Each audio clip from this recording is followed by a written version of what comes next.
I'm joined today by Dennis Plummer. He's CEO of Albuquerque Heading Home. Jenny Metzler is Executive Director of Albuquerque Healthcare for the Homeless. And Lisa Uval is Deputy Director of Housing and Homelessness for the City of Albuquerque. Thank you all for joining us as we socially distance from our home studios. Dennis, let me start with you. Your organization has the contract to manage the main homeless shelter in Albuquerque on the west side. What steps are in place right now to screen people and isolate them for the COVID-19 virus? Sure. Thank you for having us today. Out at the west side, what we're doing is a massive partnership with the city, the Medical Reserve Corps, and Healthcare for the Homeless. A number of medical providers have really stepped up. And so with that, we've been able to establish a medical clinic on site.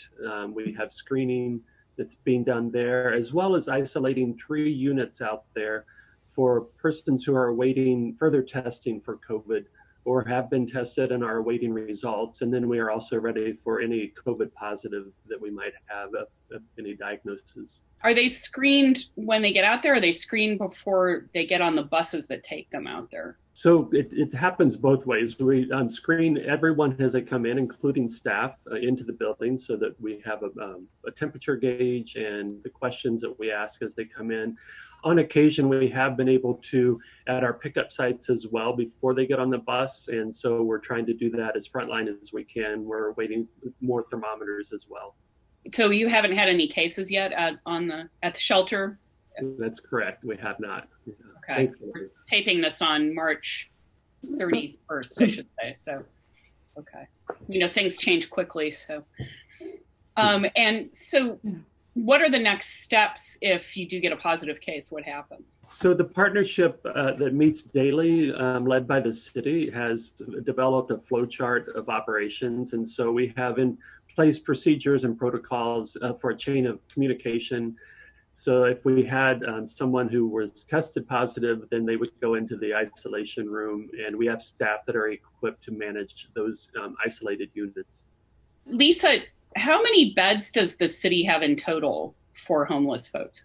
In total, there's about 900 emergency shelter beds in the City of Albuquerque emergency shelter system. About half of those beds are located at the West Side Emergency Housing Center.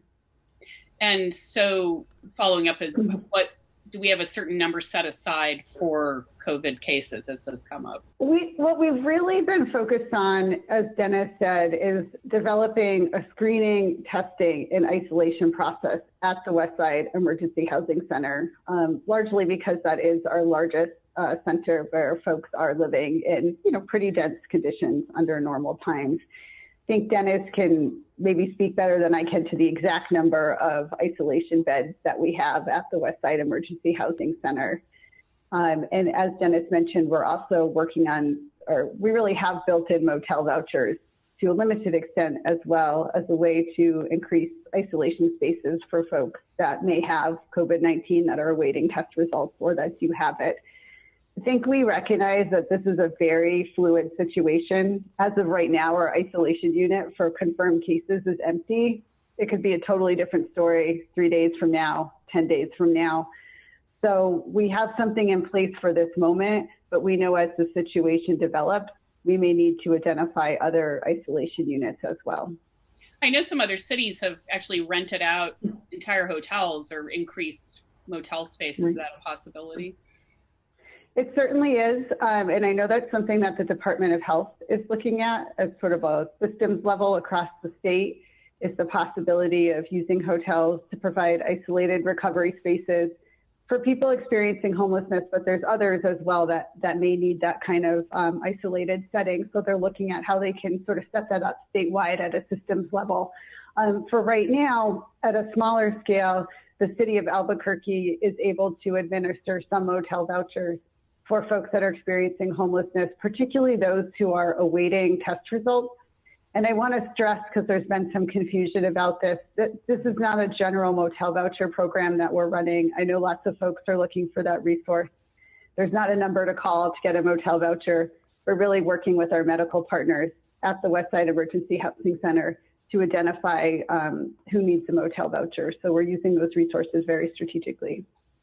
Jenny, I want to turn to you. How are you adapting at Healthcare for the Homeless to the coronavirus in your services to get people the help they need where they are, but to minimize the spread of the virus?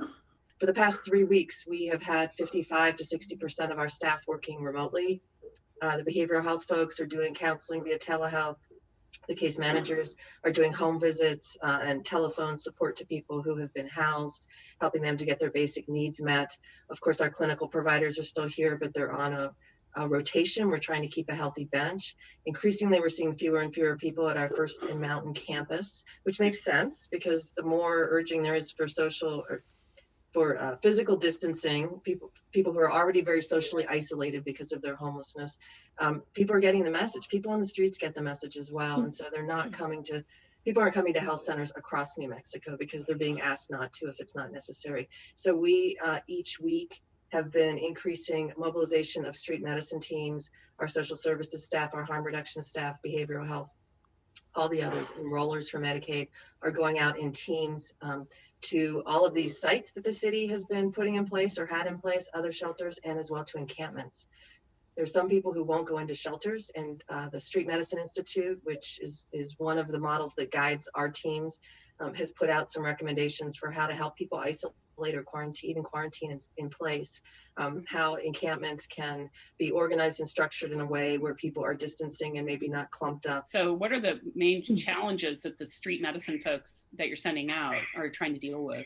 People don't have sanitation, they don't have hygiene, maybe they do move around, maybe it's about coaching them not to put their tents farther apart.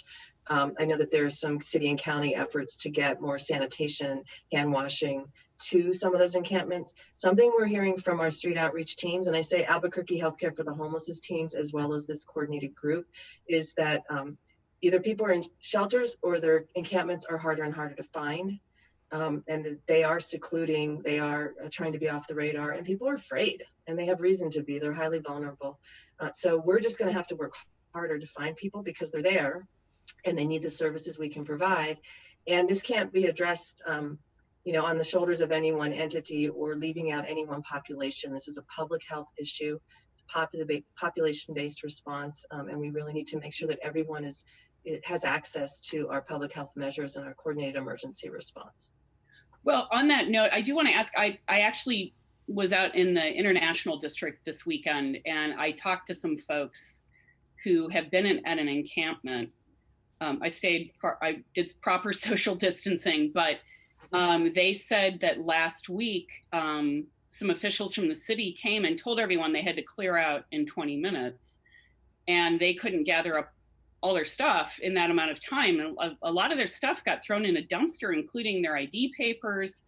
And I know that the CDC has guidelines about this, and they recommend not clearing encampments because it can spread COVID. So I'm curious if this is happening, or is there some other alternative we can find to not just breaking up encampments and sending people out onto the street? Yeah, I mean, this encampment issue is obviously very sensitive, and there's no easy or clear-cut answer. Certainly, there were some recommendations from the CDC within the last few days to local communities, recommending that communities not disperse encampments. In Albuquerque, and I think other local communities are grappling with this as well. It's not quite that clear cut because certainly allowing a large encampment or an encampment to kind of establish itself, especially if it grows over time, also presents other public health risks, particularly if folks don't have safe ways to use the bathroom or dispose of needles if they're using things like that. So we are following the process that we've had in place regarding encampments. But I will add a couple pieces to that. One is we definitely recognize the need to provide portable restrooms and hand washing stations. I mean, one thing we know is that for folks living outside, many of the places where they were able to take care of basic hygiene and needs are now closed because of all because businesses are closed, community centers are closed, libraries are closed. So as a community, we have a responsibility to meet that need. So we are working on that as a city to provide hand washing stations and portable restrooms and we're currently just identifying where are those locations most needed. I will say the story that you just described about folks being asked to vacate an area in 20 minutes and not having a chance to take their personal belongings does not at all match our process and procedure for encampment. If someone is camped in an area that's hazardous, then we would ask them to move immediately. Obviously, if they were at risk of, if they were at risk of injury or death, or there's for some reason the encampment was placing others at risk. But generally, we do give 24 hours notice for people to leave an encampment. People do have an opportunity to take their personal belongings with them. So maybe, Megan, you and I can follow up offline after this. I'd like to get some more information about, who you talked to and where they were located, so we can follow up on that. But that certainly does not describe our typical process. And that is not a process. We haven't changed our process. We're not doing things as you described under these current circumstances. So what they described to me was atypical. What you're saying is happening, right? Yes, yes, that is correct. So I definitely would like to follow up with you and okay. Learn more about that. Well, I want to thank you all for coming and talking about this. Obviously, things are evolving quickly, so we will see how things change with the coronavirus, and would love to revisit with you in the future.